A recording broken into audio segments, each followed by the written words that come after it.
السلام علیکم. آج کے پروگرام میں ہوں آپ کی ہوسٹ جمیلہ اور میں ہوں طاہر ڈھنڈسا. اور آج کے پروگرام میں ہم بات کریں گے کون سے واقعات ہونے جا رہے ہیں اگلے ویک میں. سب سے پہلے ہم ڈسکس کریں گے ابوظہبی کے جو ابھی کراؤن پرنس ہیں وہ ہمیں وزٹ کرنے جا رہے ہیں 6 جنوری کو, اور اس کے ساتھ ساتھ الیکشن کمیشن کے سامنے زرداری صاحب کی حاضری ہے. کیا ہوتا ہے اس کے بارے میں آج بات کریں گے. جی, تو ہم بات کر رہے تھے ابوظہبی کے جو کراؤن پرنس ہیں شیخ محمد بن زائد جو ہیں وہ ہمیں وزٹ کرنے جا رہے ہیں طاہر صاحب. تو اس میں ہمیں کچھ امدادی پیکج ملنے کا بھی کوئی امید ہے کہ ہمیں ملے گا, لیکن 6 جنوری کو آ رہے ہیں. تو آپ اس دورے کو کس طرح دیکھتے ہیں؟ بڑا اہم ہے اور پاکستان کو اس سے بڑی سپورٹ مل سکتی ہے اور اس کو سمجھنے کی ضرورت ہے. اور پاکستان کا جو سب سے بڑا ایکسٹرنل اکاؤنٹ پہ خرچہ ہے قرضوں کی ادائیگی اور اس کے سود کے بعد, وہ سب سے بڑا خرچہ پیٹرولیم پروڈکٹس امپورٹ کرنے کا ہے, جس میں LNG اور LNG اور پیٹرولیم پروڈکٹس دوسری کی امپورٹ ہے. اور اگر آپ کو یہ کوئی قرضے پہ دینا شروع کر دے تو 1 سال کے لیے آپ ایک طرح سے بیل آؤٹ ہو جاتے ہیں. اس سے پہلے جب 1998 میں پاکستان نے نیوکلیئر ایکسپلوژن کیے تو اس وقت بھی سعودی عرب نے تقریباً $1 بلین کا آپ کو تیل مفت دینے کا اعلان کیا تھا قرضے پہ, ڈیفر پیمنٹ پہ بعد میں. لیکن 1 سال کے بعد انہوں نے اس کو 1 سال کے لیے اور ایکسٹینڈ کر دیا اور پہلے جو سال تھا اس کو گرانٹ میں کنورٹ کر دیا. اور یہ کام تقریباً 7, 8, 9 سال ہوتا رہا, دیتے رہے وہ. تو اس دوران تقریباً $8 سے $9 بلین کا تیل پاکستان کو مفت ملا. اور $9 بلین جب $26-27 پر بیرل کی پرائس تھی, اور اب جو $80 اور $100 کے برابر ہے, تقریباً $50-60 بلین ہے. تو $50-60 بلین کی سپورٹ سعودی عرب آپ کو پہلے دے چکا ہے. جو نیوکلیئر ویپنز میں آپ نے ترقی کی ہے اس کی کاسٹ کسی نے پے کی ہے. اور اب یہ جو آ رہے ہیں, اگر سعودی عرب نے پہلے $3.5 بلین کا تیل دیا ڈیفر پیمنٹ پہ, اب یہ بھی دے دیتے ہیں, تو پھر اگر LNG بھی ملتی ہے تو اس کا بھی بیچ میں ذکر ہے. تو کافی حد تک پاکستان کی پیٹرولیم نیڈز جو ہیں وہ قرضے پہ ہو جائیں گی. میں وہی پوچھنا چاہ رہی تھی کہ یہ پیٹرولیم مصنوعات جو ہیں ان کی قیمتوں میں کمی آئے گی یا کچھ اس پہ فرق پڑ سکتا ہے؟ نہیں, کمی قیمتوں میں وہی رہے گا, اس پہ ٹیکس بھی اسی طرح ریز ہوتا رہے گا. لیکن حکومت پاکستان کو اس کی قرضے کی ادائیگی نہیں دینی پڑے گی. پاکستان بینکرپٹ ہونے سے بچا رہے گا, جسے کہتے ہیں کہ بیرونی ادائیگیوں کا توازن $2 ارب دے رہے ہیں کرنے کے لیے, اس میں انڈائریکٹ سپورٹ مل جائے گی. اور ہو سکتا ہے کہ بعد میں اس کو گرانٹ میں کنورٹ بھی کیا جائے, کیونکہ پہلے یہ ایک مثال پریسیڈنس موجود ہے. اس کا براڈر اس کے علاوہ اور بھی ہیں سعودی عرب ریفائنریز میں انویسٹمنٹ اور کرنے کے لیے. بنیادی طور پہ 2 چیزیں ہیں جو ہو سکتی ہیں اگر اس کو انالیسز اس کا کیا جائے. ایک تو یہ ہے کہ یہ وہی گلف کے ان کنٹریز میں سے ہیں جو امریکہ کے ساتھ ہیں, تو امریکہ کی طرف سے سائلنٹ ونک آف دی آئی ضرور ہوگا, انہوں نے روکا نہیں ہوگا دینے کے لیے. لیکن اس کے علاوہ دوسری بڑی بات, اور امریکہ آپ سے نیگوشیٹ بھی کروا رہا ہے طالبان کا, تو انڈائریکٹلی یہ اور ڈائریکٹ پریشر پاکستان پہ. اور لیکن اس کی بات اور بھی بڑی ہے جو سمجھنے کی ضرورت ہے, وہ یہ ہے کہ آخر پاکستان جیسے ملک میں جو مصیبت اور مشکلوں میں رہا ہے, سعودی عرب اور یہ ملک کیوں امداد دیتے رہے ہیں؟ اس کی وجہ یہ ہے کہ ہم نے دیکھا ہے کہ پاکستانی ملٹری نے ٹیررزم کو کسی حد تک ڈیفیٹ کیا اور ریورس کیے. باقی سارے جو ہیں اس کا شکار ہو گئے. ان کو پتہ ہے کہ ایک سٹیج آئے گی جس وقت پاکستان, اب یمن میں بھی فوجیں گئی ہوئی ہیں پاکستان کی سپورٹ, دے لک فارورڈ کہ پاکستان کسی وقت سپورٹ کرے گا. سر اس میں یہ بھی ہے کہ $1.5 ارب جو ہے اس کی قرضہ جو ہے اس کی بھی یہ جو امداد آ رہی ہے یہ قرضے کی صورت میں آ رہی ہے, یا یہ بس آپ ہمسایہ ملک جو ہے وہ ہمیں جس طرح بھی آپ کہہ رہے ہیں کہ نیوکلیئر میں آئے گی, لیکن آپ کے پاس ابھی تو پڑے ہوئے نا, بعد میں حالات آپ کے اگر بہتر ہو جاتے ہیں تو آپ قرضہ اتار سکتے ہیں.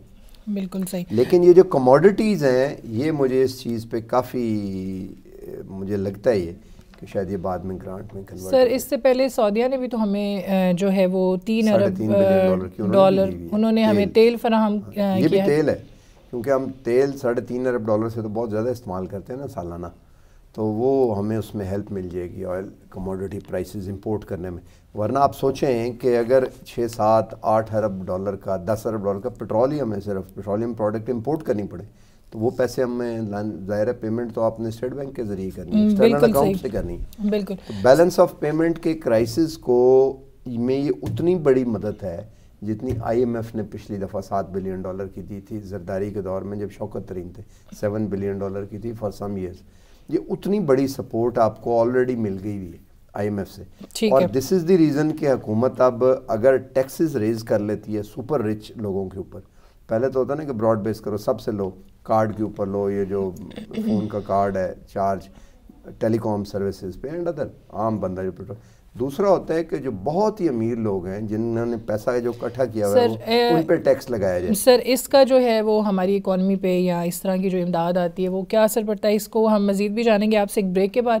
لیکن دوسری جو نیوز ہے اس کو بھی ہم اس کے بعد ڈسکس کریں گے. ابھی فی الحال ٹائم ہوا ایک شارٹ بریک کا، ہمارے ساتھ رہیے گا.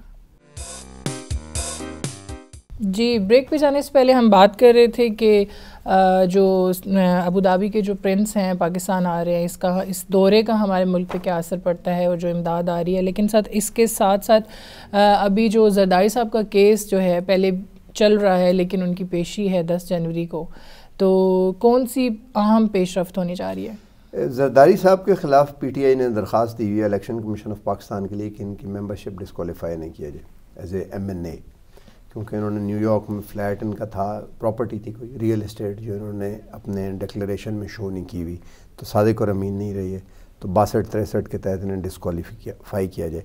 لیکن اس سے بھی بڑی بات یہ ہے کہ جو ہمیں سمجھنے کی ضرورت ہے وہ یہ ہے کہ اسٹیٹ آف پاکستان جو ہے اب یہ صرف گورنمنٹ تک محدود نہیں ہے. اسٹیٹ آف پاکستان انٹرنلی اپنے آپ کو کریکٹ بھی کر رہی ہے، کیونکہ جن وجوہات پہ کی وجہ سے ہم یہاں پہ پہنچے ہیں انہیں اگر ہم درست نہیں کریں گے تو جو مرضی کرتے رہیں گے حالات ٹھیک نہیں ہوں گے. مثلا اگر ہم نے منی لانڈرنگ نہیں روکتے اور انٹرنلی پیسے کے ضیاع کو نہیں روکتے اور لوٹ گسوٹ کو نہیں روکتے تو جتنا مرضی پیسہ باہر سے آ جائے اور جتنا مرضی اکانومی اندر سے جنریٹ کر دے وہ سارے کا سارا جو ہے وہ چوری ہو جائے گا، وہ کہیں چلا جائے گا، گم جائے گا، اور عام لوگوں کے لیے اس میں ہم استعمال نہیں کر سکیں گے. اور سب سے بڑا جو ذریعہ جس کی وجہ سے ہمارا پیسہ گما ہے اور چوری ہوا ہے وہ حکمرانوں کی چوری تھی. $10 بلین ورلڈ بینک کی رپورٹ ہے کہ پاکستان سے ہر سال منی لانڈر ہو کے باہر چلا $1 بلین. تو سعودی عرب نے $3 بلین دیے ہیں، کہنے کہ ان ساری امداد کو اکٹھا کر لی جائے تو اس سے دگنی ہمارے لوگ ابھی اکاؤنٹوں میں پکڑے گئے ہیں بہت سارے. تو سب اس کو پلگ کرنے کی بھی کوشش ہے. یہ جو ہمیں اکاؤنٹیبلٹی نظر آ رہی ہے یہ صرف اکاؤنٹیبلٹی نہیں ہے، یہ اکنامک اور سوشل جو لوپ ہولز تھے یا جو سوراخ ہوئے ہیں انہیں پلگ کرنے کی بھی کوشش ہے. لیکن سر پہلے ایان علی کا بھی بڑا ایک قصہ چلا اور ان کی پیشیاں ہوتی رہیں، وہ بھی منی لانڈرنگ، اور وہ بھی ان کا بھی ایک بہت بڑا ہاتھ تھا اس کیس کے ساتھ، لیکن وہ بھی ان کو بھی چھوڑ دیا ہے کچھ عرصے بعد. تو ابھی آپ کو لگتا ہے بات یہ ہے کہ لوگ ایک چیز کو سمجھتے نہیں کہ جنہوں نے پہلے یہ کیا ہے ان کو سزا دینا ایک بات ہے، جو وہ لوٹے ہوئے پیسے لے کے گئے ہیں ان کو واپس لانا یہ ایک اور بات ہے. اور اب سے آگے یہ لوٹ گسوٹ باہر نہ جائے اس کو روکنا ایک تیسری بات ہے. اس میں سب سے اہم کون سی ہے آپ کے خیال میں؟ سر پیسہ بھی واپس آنا چاہیے اور اکاؤنٹیبلٹی تو ہونی چاہیے. سب سے زیادہ مجھے لگتا ہے کہ ضروری یہ ہے کہ جو اب پیسہ اس وقت ملک نیا جنریٹ ہو رہا ہے یہ کہیں باہر نہ چلا جائے، کیونکہ جو باہر بیٹھا ہوا ہے اور جو سزا اگر ان کو نہ بھی دی جائے کسی کو تو اس سے کوئی قیامت نہیں آئے گی. جو باہر والا پیسہ ہے وہ تو باہر گیا ہوا ہے، لیکن اندر والا بھی چلا گیا اگر باہر تو نقصان ہوگا. تو یہ جو اکاؤنٹیبلٹی ہے یہ پلگ ہولز کیے جا رہے ہیں تاکہ ان کو روکا جائے، اور یہ ڈیفرنٹ طریقے سے اسٹیٹ کا انیشیٹو ہے. نہیں تو آپ کو لگتا ہے کہ یہ اس میں ان کا فیصلہ ہو جائے گا یا یہ نیا حل ہو جائے گا؟ نہیں ہو سکتا نہ ہو. وہ سارے لوگ جن کو یہ ایک میچ ایک طرح سے آپ سمجھیں چل رہے، یہ وار کا یہ حصہ ہی ہے. Pakistan is in a state of war, there is no doubt, but یہ وار ہو کہاں رہی ہے پاکستان کے اندر انٹرنلی، لیکن ملٹری بہت سٹرونگ ہونے کی وجہ سے یہ اس طرح کی وار نہیں ہوئی جیسے سیریا میں ہوئی ہے، یعنی سافٹ طریقے سے ہو رہی ہے. اور ابھی اب بلوچستان میں لورا لائی میں آپ نے دیکھا ہوا وہ بھی ہو رہا ہے بٹ فرنجز پہ. تو یہ بھی ایک قسم کی وار ہے، کیونکہ اب زرداری صاحب نے 18th امینڈمنٹ کا بھی ذکر کیا. اب 18th امینڈمنٹ کے ذریعے سارا پیسہ صوبوں میں چلا گیا، جانا چاہیے سر، وہ تو بڑی بحث چھڑ رہی ہے، جانا چاہیے، کوئی حرج نہیں، لیکن جا کے وہاں استعمال تو ہونا. استعمال کس نے کرنا ہے وہاں پہ؟ استعمال کرنا ہے وہاں پہ ڈسٹرکٹ گورنمنٹس میں وہ اسٹرکچر کریٹ ہی نہیں کیا. نتیجہ یہ ہوا ہے کہ چیف منسٹر سیکریٹریٹ نے سارا پیسہ اپنی مرضی سے جہاں چلیں سر دیکھتے ہیں کہ ابھی کیا ہوتا ہے. لیکن ابھی ہم بڑھیں گے فگر آف دا ویک کی طرف, لیکن اس سے پہلے لیں گے ایک شارٹ بریک. ہمارے ساتھ رہے گا. جی بریک پہ جانے سے پہلے ہم بات کر رہے تھے زرداری صاحب کی اکاؤنٹیبلٹی جو پروسیس چل رہا ہے اس کے بارے میں, اور ابھی بڑھتے ہیں فگر آف دا ویک. سر میرے پاس ایک بڑا اچھا فگر آف دا ویک ہے, بلکہ دو خواتین ہیں.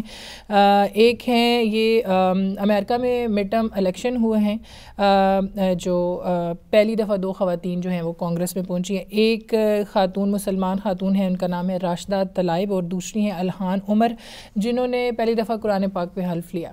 تو میرے لیے تو ایک بڑی اچھی بات تھی کہ ایٹ لیسٹ آپ اپنے اتنی بڑے پلیٹ فارم پہ پہنچ کے آپ اپنے جہاں پہ, ٹھیک ہے امریکہ ہمیں کہتا ہے کہ وہ ریسسٹ نہیں ہے, وہ شو یہی کرتا ہے, لیکن سم ٹائم یہ ہوتا ہے کہ جب مسلمز جو ہیں ان کے ساتھ کافی پرابلم ہوئے, پھر جو باہر سے لوگ آئے ہوئے ہیں ان کو آپ اپنے کنٹری بھیج رہے ہیں, بچے وہاں ہیں, مائیں دوسرے ملک میں جا رہی ہیں, تو اس طرح کے پرابلمز میں وہاں پہ اپنے آپ کو منوانا جو ہے, اور پھر آپ اپنی اسلامک بک, جیسے ایک دفعہ جو لندن کے میئر تھے انہوں نے بھی قرآن پاک پہ وہاں حلف لیا, تو اسی طرح مجھے تو یہ چیز بہت اچھی لگی. آپ کیا کہتے ہیں سر؟ قرآن پاک پہ حلف لینا بھی ظاہر ہے امپورٹنٹ ہے, مسلمان ہے, لیکن ایک اور بھی ہے جی کہ یہ عرب بھی ہیں. بالکل. اور ریس جو ہے وہ فرق ہے, کیونکہ جو امریکہ میں جو سفید فارم ہیں, جن کی حکومت سفید فارم لوگ ہیں, وہ زیادہ تر یورپین ہیں موسٹلی. برٹن انگلینڈ سے گئے لوگ, اور آلو کی فصل نہیں تھی اچھی ہوتی, تو غربت مائگریٹ کر کے کراس دی اٹلانٹک گئے.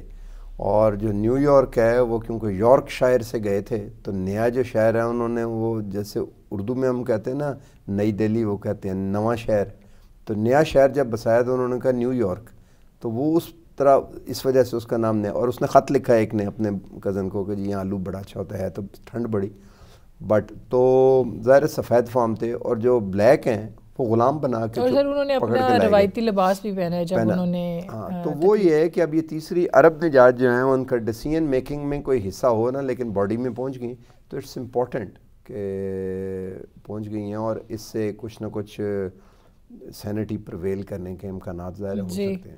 سر آپ کے پاس کیا فگر آف دا ویک؟ میرے پاس جو ہے وہ ظاہر ہے نیومیرک ہے, نمبر ہے, اور وہ 6.2 ہے, وچ از سی پی آئی, کہ انفلیشن جو ہے آپ کی کور انفلیشن جو ہے وہ کور پرائس انڈیکس جو ہے وہ آپ کی 6.2% تک ریز کر گئی, جو کہ سن 2016 میں یہ 3.7 تھی صرف. یعنی صرف جو فوڈ اینڈ بریویجز ہیں, کھانا کھانے کے لیے جو ہے 6.2% سال میں مہنگائی زیادہ ہوئی ہے. اور جو عام دوسرے ہیں عام بریویجز ہیں, نان سگریٹ, اور ان پہ بالکل نامینل سی ہوئی ہے. تو جو مارا جا رہا ہے انفلیشن کا مین برنٹ جو ہے وہ بالکل اس پہ آ گیا ہے جو روٹی کھاتا ہے. اس کا کیا مطلب ہے, اس کو ہم سمجھائیں. اس کا مطلب یہ ہے کہ جو 10 روپے کی روٹی تھی وہ اب 11 روپے کی, 1 روپے زیادہ, 2 روپے زیادہ. تو جو 5 بندوں کی 6 بندے بچے, 2 ماں باپ 8, اور 2 میاں بیوی خود اگر ایک کام کرنے والا ہے, یا اگر آپ 5 بچے بھی لیں, 2 ماں باپ اور 2 وہ خود, تو یہ کتنے ہوئے, 9-10 لوگ ہو گئے. تو یہ اس فیملی نے اگر لینا ہے تو ہر وقت کھانا کھانے کی کاسٹ ان کی جو ہے صرف روٹی کھانے کی وہ تقریباً ایک بندے کے لیے زیادہ آ گیا, ان کے اندر انکریز ہو جاتی. تو اگر تنخواہ کو اگر آپ دیکھیں کہ 17,000 یا 20,000 تنخواہ لیتا ہے جی بالکل گراؤنڈ پہ, یا 15,000 کماتا ہے سال کا, جو منیمم 17 بیسک پرائس سے چلتی ہے, تو صرف آٹا خریدنے میں, یعنی کہ دونوں ٹائم اگر 2 ٹائم روٹی کھائے, تیسرے ٹائم کو نکال دیں ناشتے کو, آپ 2 ٹائم صرف روٹی خریدے, تو 10 بندوں کے لیے 20 روٹیاں جو 200 روپے کی روٹیاں آتی ہیں, اور 2 ٹائم کا مطلب ہے 400 روپے, اور 100 روپے تو 500 روپے صرف کھانا کھانے کا خرچہ ہے. تو 15,000 روپیہ صرف آٹا کھانے کے لیے اگر آپ دیکھیں, just to buy the flower, nothing else. اس کو گوندنا ہے, پکانا ہے, آگ چاہیے. تو غریب آدمی جو ہے یہ برنٹ ایک دفعہ پھر اس کی طرف جانا شروع ہو گیا انفلیشن کا, اور یہی ریزن ہے کہ لوگ مہنگائی سے پریشان ہیں اور چیم گوئیاں ہوئی. 2016 میں یہ انفلیشن رکی رہی ہے, اور اسی وجہ سے پچھلی گورنمنٹ بے شک کہیں کہ لوٹ گسوٹ یا جاتا رہا یا ڈیولپمنٹ نہیں کی, وہ لوگوں نے زیادہ تنگ. لیکن سر مہنگائی تو اس دفعہ بہت ہو رہی ہے اس وجہ سے جی. اور ایس پی آئی کو اگر آپ دیکھیں, سینسٹیو پرائس انڈیکس کو, تو اس میں 2.6% ہوا ہے, جو کہ 2016 میں 1 سے بھی کم تھا, 0.53 تھا. تو 6.2 جو ہے دس از این الارمنگ فگر, اور اس ویک کی میں سمجھتا ہوں کہ امپورٹنٹ فگر ہے, ہو سکتا ہے نوٹس چلیے. ٹھیک ہے, بہت شکریہ طاہر صاحب. آج تک کے لیے اتنا ہی, ملتے ہیں نیکسٹ ایپیسوڈ میں. اللہ حافظ.